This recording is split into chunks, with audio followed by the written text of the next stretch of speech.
А на оваа тема ќе разговараат и анализираат колегите Исмет Кочан и Александар Видиновски. Довидување од мене, колеги, повелете. Благодарам, Александра, за најавата. Исмет, нема ти кажам добри дојде, бидејќи двајцата сме од оваа телевизија, практично и двајцата сме домаќини. Ќе пробаме во наредниве минути на гледачите на колку што е можно поедноставен начин да им доловиме што тоа се случува во Каталонија и кои се можните сценарија за развој на ситуацијата тамо. Денеска читаме каталонците се разбудија во шок, Мадрид ја презеде власта, Шпанија катастрофа во најава, пишува Дојче Веле. Став од Обединетите нации НАТО прашањето на Каталонија да се реши во рамките на уставот на Шпанија. Што се случува моментално во Каталонија и кои се можните сценарии? Она што од сите стравуваат е тоа дали каталонската полиција ќе биде лојална на Каталонија или ќе ги слуша директивите од Шпанија. Шпанска централна власт веќе ги смени главните првите луѓе на тамошната полиција. Што е она што може да очекуваме? Едно предвидување. Работите во Шпанија, односно во Каталонија, од миг во миг се комплицираат. Ајде да цитирам пишување на еден влијателен европски весник кој вели дека отприлика вака мафтајки со декларацијата за независност, како со црвена марама пред бикот, каталонските сецесионисти го предизвика шпанскиот премиер Мариано Рахој, кој инаку беше доволно раздразнет да примени остри мерки. Значи, тој со образложение дека референдумот пред се, а на конто на референдумот и самото прогласување на независност се противуставни, тој се повика на членот 155 од шпанскиот устав, кој такво нешто не дозволува и едноставно ја суспендира шпанската влада, го суспендира преседателот на владата, ги суспендира сите каталонски институции, практично ја укина каталонската автономија и воведува директна власт на Мадрид врз Каталонија. Кој ќе ја спроведе таа директна власт врз Каталонија? Кои инструменти? Кој на кого е лојален во оваа ситуација? Тоа е интересното прашање, бидејќи секако тие работи во крајна инстанца треба да ги контролира полицијата. Но, како што знаеме, со оглед дека Каталонија имаше автономија и таа прилично голем степен на автономијата, имаше своја полиција. Еден од првите потези, освен суспендирањето на владата, е смената на шефот на каталонската полиција и воведување, ставање на каталонската полиција под контрола на Мадрид. Како тоа ќе се изведе, навистина е интересно, без оглед што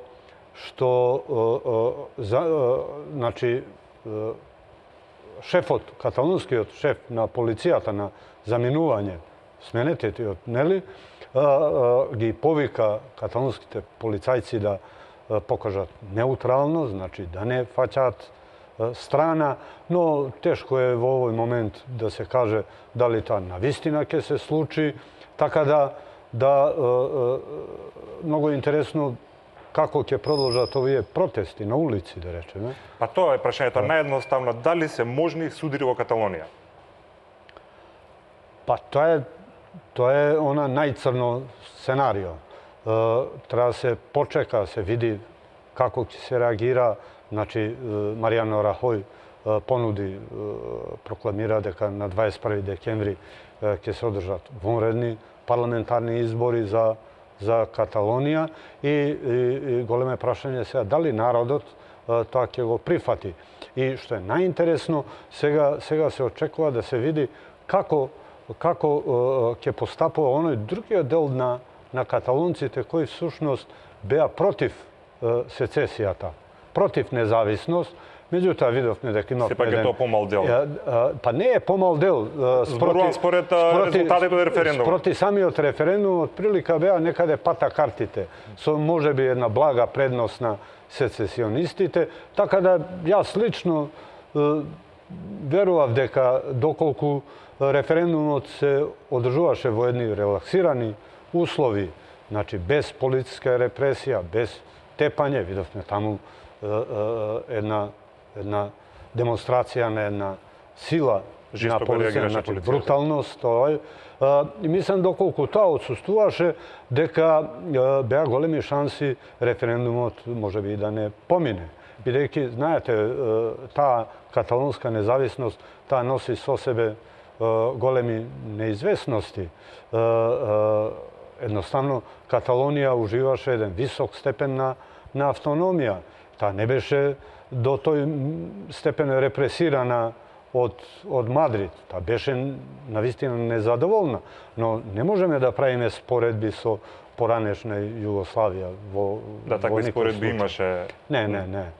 И сега е најинтересно, значи, доколку Маријано Рахој се одлучи на дополнителни репресии, значи во преземањето на власта, бидејќи не е лесно е да се каже ајде сега ние преземаме контрола врз полицијата, но сега таа полиција треба да преземе контрола над каталонските институции. Значи треба да стави под контрола зградата на парламентот, сите овие институции, но може да се случи да речеме народот тоа да не го дозволи.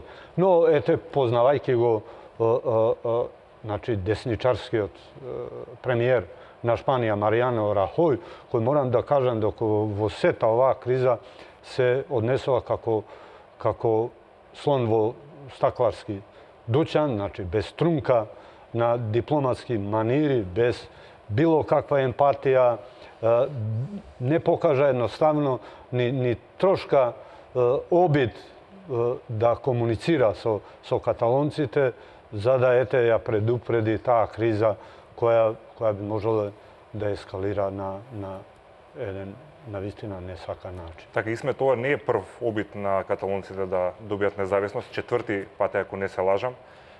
Траеше по неколку часа нивното прогласување на независност по денови. Колку ќе траела? Може ли да дадеме таква предпоставка?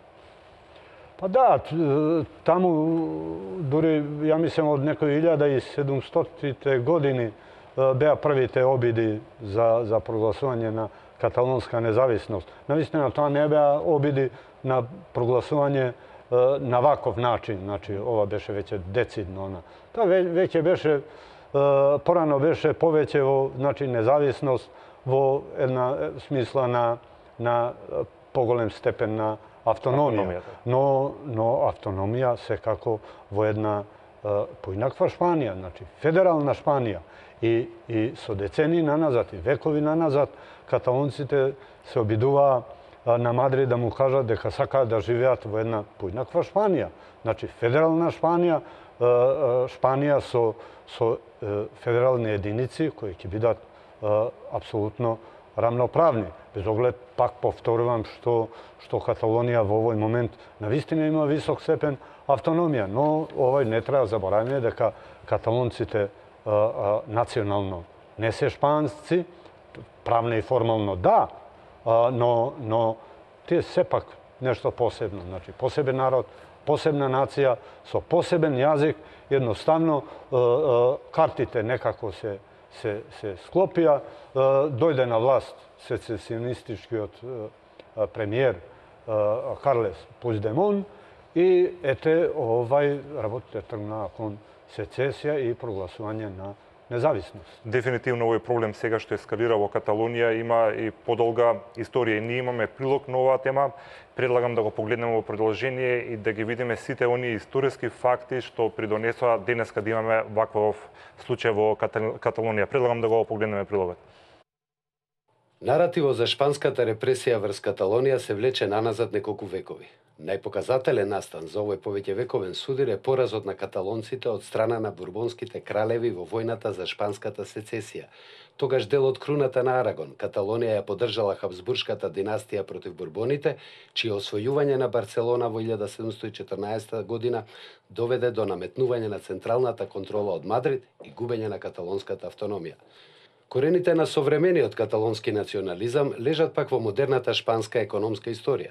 Како и во повеќето држави во Централна, Источна и Јужна Европа, процесот на економска и општествена модернизација во Шпанија се одвиваше мощне бавно и асиметрично. Првите делови на Шпанија, кои се модернизираа уште на почетокот на 19-тиот век, се токму Баскија и Каталонија, два периферални региона чии јазици, култура и идентитет беа видливо различни од тој на остатокот на Шпанија. За разлика од Франција, каде што моќната централна држава беше во можност преку војна и образование да ги сублимира етничкиот и лингвистички диверзитет во еден заеднички национален идентитет, на слабата шпанска држава не и одеше толку лесно наметнувањето на кохезија и легитимитет низ целото општество. Наместо тоа, шпанските владетели се потпираа на сојузи со регионалните елити за да ја наметнат својата власт. Партнерството со елитите во Каталонија почна да се распаѓа по така наречената катастрофа од 1898 година, кога Шпанија беше присилена да се откаже од своите последни и најбитни прекуморски колонии во корист на Соединетите Американски држави, а меѓу кои беа и Куба, Филипините и Пуерто Рико. Каталонската економска елита, пред се текстилните барони, до тогаш остварува огромен профит од колониите. Набргу по загубата на колониите, тие беа истиснати од новата средна класа на професионалци, кои повеќе не сакаат да ја трпат шпанската заостанатост во споредба со Каталонија и беа нетрпеливи да се здобијат со автономија од Мадрид, ако не и со целосна независност. Автономијата беше конечно договорена во 1932 година во текот на Втората Шпанска република, која настана по падот на воената диктатура во земјата во текот на 1920-тите години, а која пак делумно се наметна како обид да се задуши токму каталонскиот сепаратизам. Војниот удар во 1936 година, кој доведе до шпанската граѓанска војна и рушењето на републиката од страна на националистичките сили под генералот Франциско Франко, исто така беше делумно предизвикан од желбата на франковистите да ја обноват унитарната држава и да наметнат единствен национален идентитет со употреба на сила. Транзицијата на Шпанија од диктатура кон демократија кон почетокот на 70-тите години од минатиот век првично беше одбележана од широко распространетите протести против диктатурата, чиј битен дел беа барањата за почитување на правата на каталонците. Сепак процесот на демократизација се уште зависеше од реформаторите на диктатурата кои се наоѓаа во Мадрид и оттаму ги контролираа механизмите на државната моќ.